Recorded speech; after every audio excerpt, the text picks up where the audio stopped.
नमस्कार बच्चों। आज हम अपने चैप्टर रेशों से वस्त्र तक इसके अभ्यास के प्रश्न उत्तर करते हैं। तो हमारा चैप्टर का पहला प्रश्न है, संभवतः आपने नर्सरी कक्षा में निम्नलिखित पंक्तियां पढ़ी होंगी।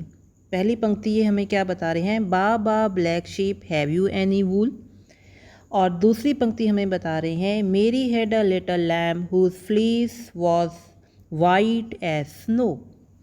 अब ऊपर जो पंक्तियाँ लिखी हुई हैं, ऊपर लिखी पंक्तियों के आधार पर यह बताइए कि ब्लैक शीप के किन भागों से ऊन मिलती है या किन भागों में ऊन होती है। तो यहाँ पे ऊपर वाली जो राइम है, जो हमारा ये पहला सेंटेंस है, इसमें इन्होंने लिखा हुआ है baa black sheep have you any wool. Wool मतलब ऊन। अब ब्लैक शीप के किन भागों में ऊन होती है, तो हमें पता है कि भेड़ के पूरी त्वचा होती है वो सारी ऊन से ढकी होती है। तो हम यहाँ पे इसका उत्तर हमारा क्या आएगा, त्वचा। तो इसका उत्तर हमारा क्या बनेगा, त्वचा। पूरी त्वचा के ऊपर ही बाल होते हैं जिसे हम ऊन कहते हैं। अब इसके बाद हमारा जो अगला प्रश्न है वो हमें क्या पूछा है कि मेमने के सफ़ेद रोमों का क्या तात्पर्य है। जो मेमना होता है, लैम्ब होता है, जिसकी बात हम यहाँ पे कर रहे हैं कि मेरी हैड अ लिटिल लैम्ब। तो यहाँ पे हमने क्या बात की है, मेरी हैड अ लिटिल लैम्ब। तो यहाँ पे जो लैम्ब वर्ड है इसका मतलब होता है मेमना। तो मेरी हैड अ लिटिल लैम्ब के मेरी के पास एक लिटिल लैम्ब है, whose fleece was white as snow.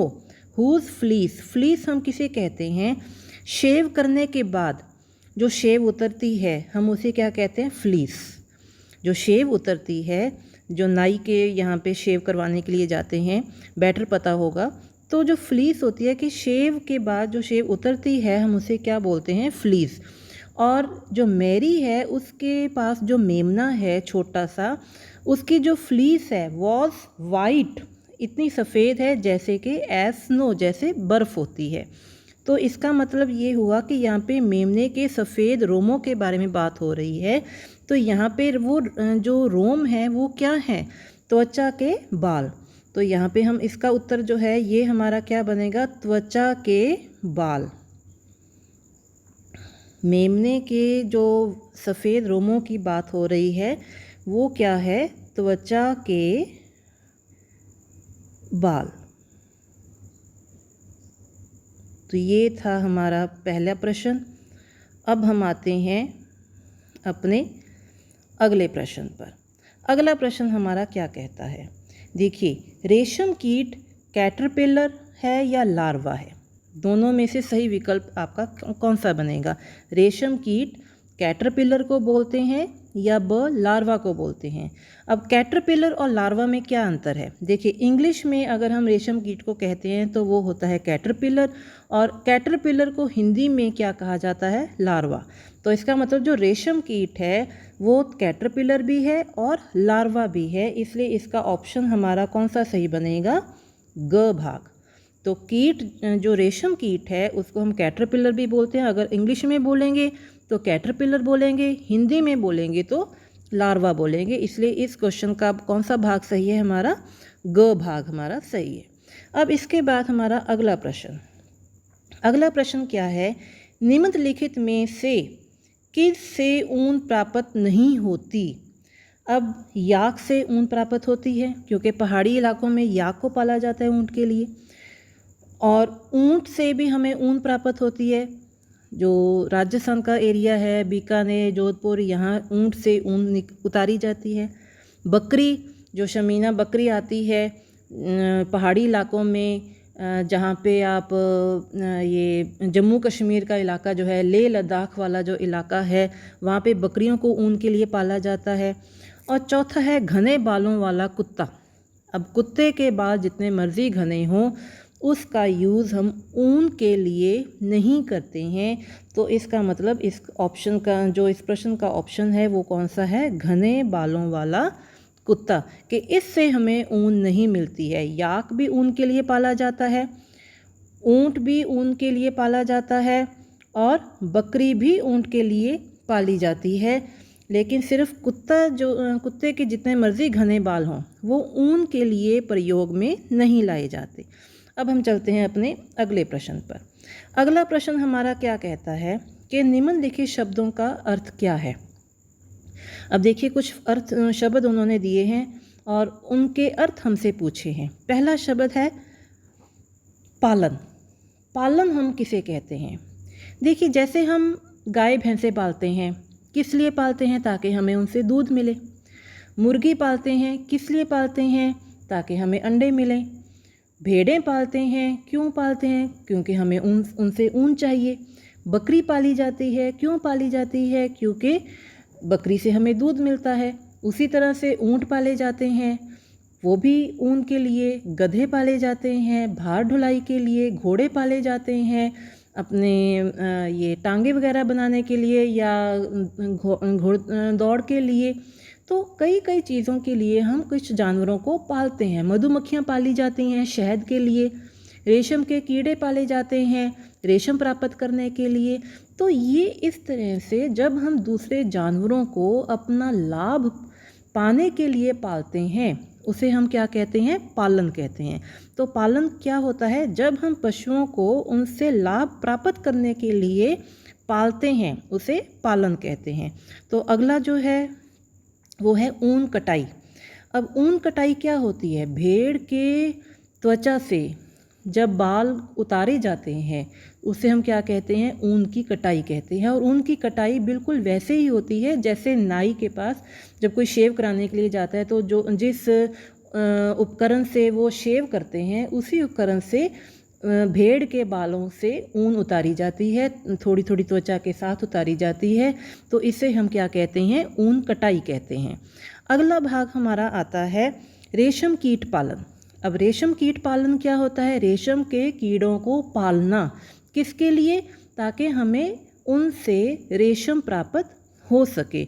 तो रेशम प्राप्त करने के लिए रेशम के कीटों को पाला जाता है और उनके कोकूनों को एकत्रित करके रेशम का फाइबर प्राप्त किया जाता है।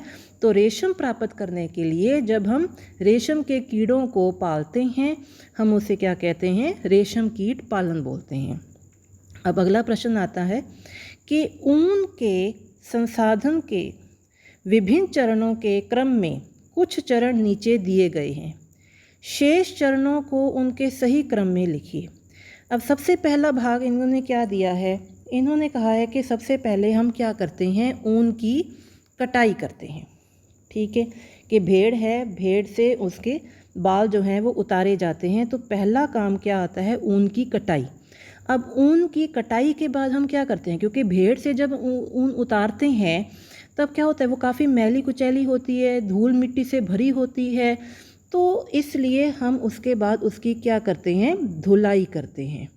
हम उसकी क्या करेंगे? धुलाई। तो कटाई के बाद अगला जो स्टेप होता है, अगला जो चरण होता है वो क्या होता है? धुलाई।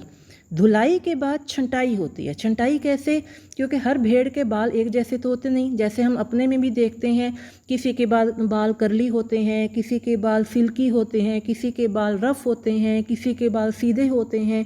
उसी तरह से भेड़ों के बालों में भी इतना फ़र्क मिलता है। तो धुलाई के बाद जब छंटाई होती है, छंटाई में यही काम होता है कि अलग अलग टेक्सचर वाली जो ऊनें हैं उनको अलग किया जाता है। इसको हम कहते हैं छंटाई। अब छंटाई के बाद हम आगे क्या करते हैं? छंटाई हो गई, सभी अलग अलग किस्मों की ऊनें अलग हो गई। फिर उनके जो है उनका काम कौन सा चलता है? रंगाई का, कि उनको अलग अलग रंगों में रंगा जाता है। तो अगला काम कौन सा हो गया? रंगाई। रंगाई के बाद उसके बाद हम आगे क्या करते हैं? रंगाई हो गई, अब उसके धागे बनेंगे, धागे के बाद उसकी रील तैयार होगी। तो हम उसको क्या कहते हैं? रीलिंग। जैसे आप आमतौर पे कपड़े की सिलाई करते हैं, सूट की सिलाई करते हैं तो रील लेकर आते हैं ना, तो उसमें धागा क्या होता है? पूरी तरह से लिपटा होता है। उसी तरह से रंगाई के बाद अगला काम इसमें भी क्या होता है? रीलिंग का होता है। ये था अपना अगला प्रश्न। अब हम अपने अगले प्रश्न पर चलते हैं। अगले प्रश्न में क्या कहता है कि रेशम कीट के जीवन चक्र की उन 2 अवस्थाओं के चित्र बनाइए जो प्रत्यक्ष रूप से रेशम के उत्पादन से संबंधित होते हैं।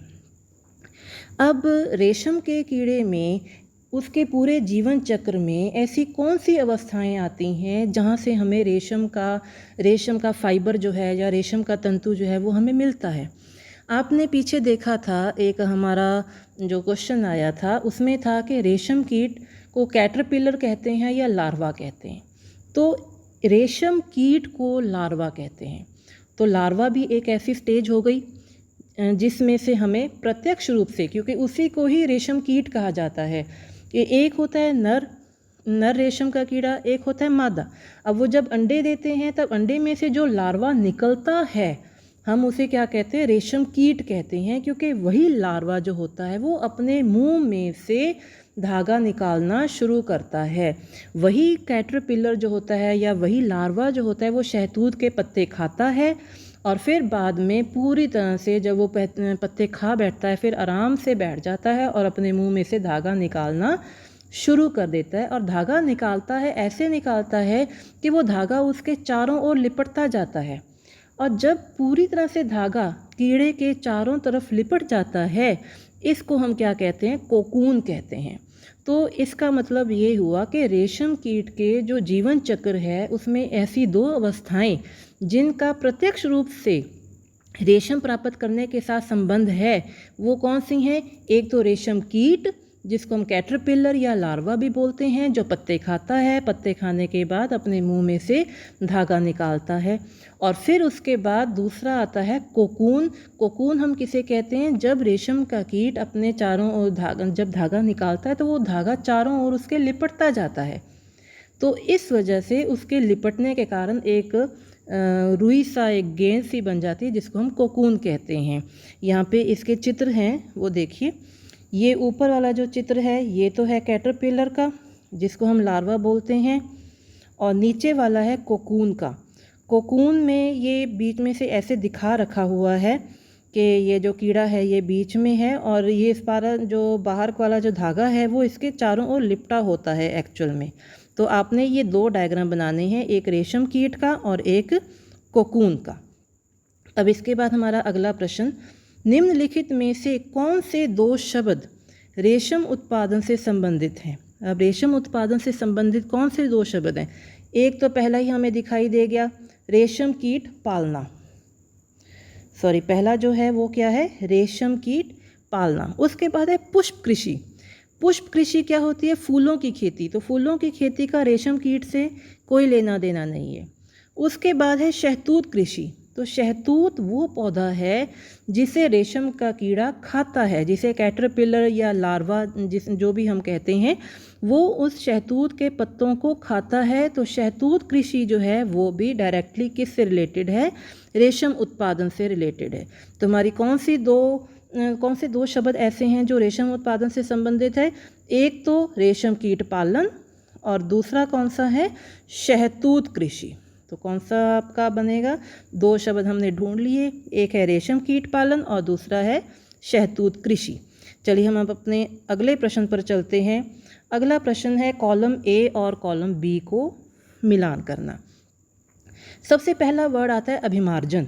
अभिमार्जन हम किसे कहते हैं, जब ऊन की कटाई हो जाती है तब उसमें से जो गंदगी अलग करते हैं, धुलाई करते हैं, उसे हम क्या कहते हैं, अभिमार्जन कहते हैं।